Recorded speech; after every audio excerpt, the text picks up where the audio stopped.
Kita baca bersama. 3, 4. Dan dalam keadaan sebagai manusia, ia telah merendahkan dirinya dan taat sampai mati, bahkan sampai mati di kayu salib. Katakan amin. Saudara, ketaatan Kristus itu memenuhi rencana keselamatan Allah. Kalau Kristus gagal taat, tidak taat, maka keselamatan gagal. Jadi keselamatan tergantung kepada ketaatan Kristus. Kenapa? Sebab Allah telah mengambil keputusan ketika manusia jatuh dalam dosa, maka pertama semua orang harus menghadapi penghakiman. Penghakiman tertinggi. Dan hakim di atas segala hakim adalah Allah. Dia adalah hakim yang sempurna. Jadi semua dibawa ke satu tempat. Semua diadili.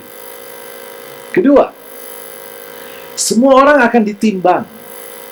Jadi ada penimbangan, dosa, kesalehan. Semua satu-satu ditimbang. Dan adalah Allah sudah. Orang berdosa itu lebih berat ke dosa. Orang benar lebih berat ke kebenaran. Dan ternyata tidak ada seorang pun yang ditimbang itu lebih berat kepada kebenaran. Tidak ada.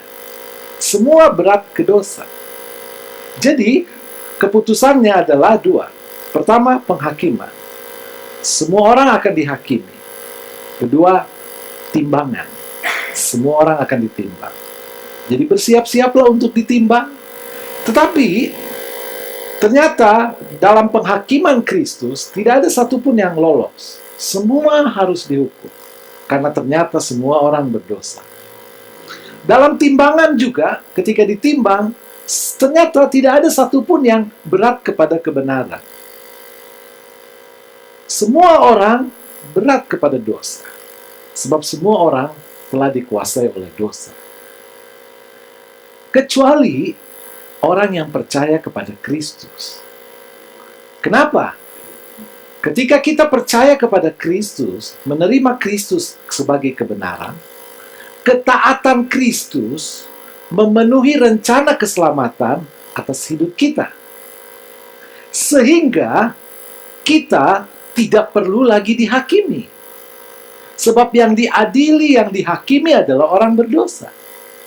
Tapi orang benar tidak. Kita tidak perlu lagi ditimbang.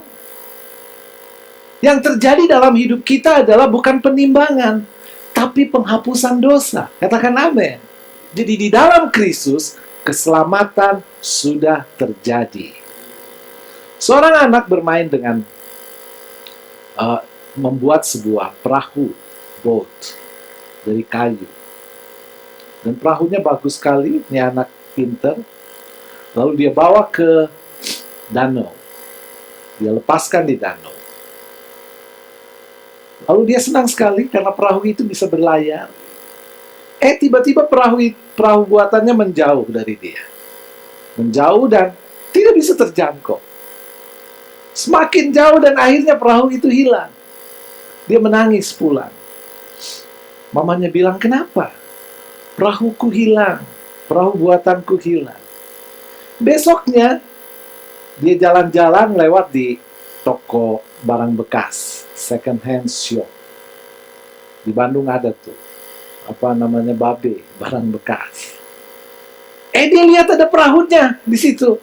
Dia langsung masuk toko dan menghampiri yang punya toko. That is my boat. Oh no, ya, itu adalah perahu saya. Bukan, itu perahu saya ingin mengambilnya. Tidak. Ada seseorang datang kepadaku dan saya membayar perahu ini. Kalau kamu mau, bayar $10. Anak ini terpaksa pulang dan dia ngumpulin uang. Dolar demi dolar, sampai $10. Dia kembali ke toko perahu dan ditebus perahu itu. Lalu anak itu berkata, aku memilikimu 2 kali. Pertama, aku yang membuatmu. Kedua, aku yang menebusmu. Kristus memiliki kita 2 kali. Pertama, Kristus menciptakan kita. Kedua, Kristus menebus kita. Penebusan atas hidup kita membebaskan kita dari hukuman. Penebusan atas hidup kita membebaskan kita dari pengadilan terakhir. Di Papua zaman tahun 70-an kali ya, ada satu grup band terkenal. Namanya Black Brothers. Lagunya yang terkenal, sadarlah kau, hari kiamat, pengadilan yang penghabisan. Tapi kita tidak perlu lagi diadili. Katakan amin. Karena yang akan diadili adalah orang berdosa. Suatu hari, Pendeta Gordon didatangi oleh seorang anak membawa 2 ekor burung di dalam kandang. Lalu pendeta ini bertanya, untuk apa burung itu? Burung ini untuk aku permainkan. Lalu setelah dipermainkan gimana? Aku kasih ke kucing. Jadi makanan kucing. Wah, pendeta Gordon ini punya ide untuk ilustrasi khotbah. Bagaimana kalau burung ini aku beli? Ya boleh. $10. Mahal-mahal amat. $5. Tawar-menawar. Akhirnya jadi dibeli. Setelah dibeli, burung itu dilepaskan.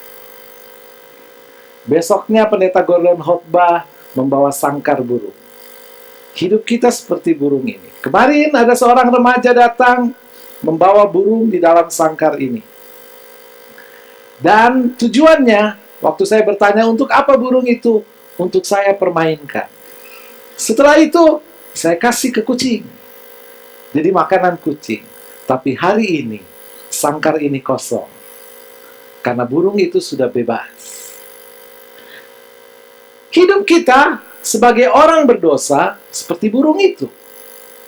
Dikurung dalam kurungan yang bernama dosa. Penjara dosa. Setelah kita hidup dalam dosa, maka kita akan dilemparkan ke neraka, dibinasakan. Dihancurkan di neraka. Tetapi ketika kita terima Yesus sebagai Tuhan, kita dibebaskan. Ketaatan Kristus untuk memenuhi rencana keselamatan kita. Karena Kristus taat, maka kita bebas dari dosa. Karena Kristus taat, maka kita tidak perlu lagi dihukum. Karena Kristus taat sampai mati, kita tidak perlu lagi masuk neraka. Itu sebabnya hargai ketaatan Kristus. Dengan apa? Dengan memuji Dia. Dengan hidup benar. Dengan mengasihi Dia. Karena tanpa Dia, kita ada di dalam kurungan. Di dalam penjara dosa. Tanpa Dia, kita sedang antri ke neraka. Tanpa ketaatan Kristus, kita harus menghadapi pengadilan terakhir Allah. Di hadapan Allah, tidak ada yang tersembunyi.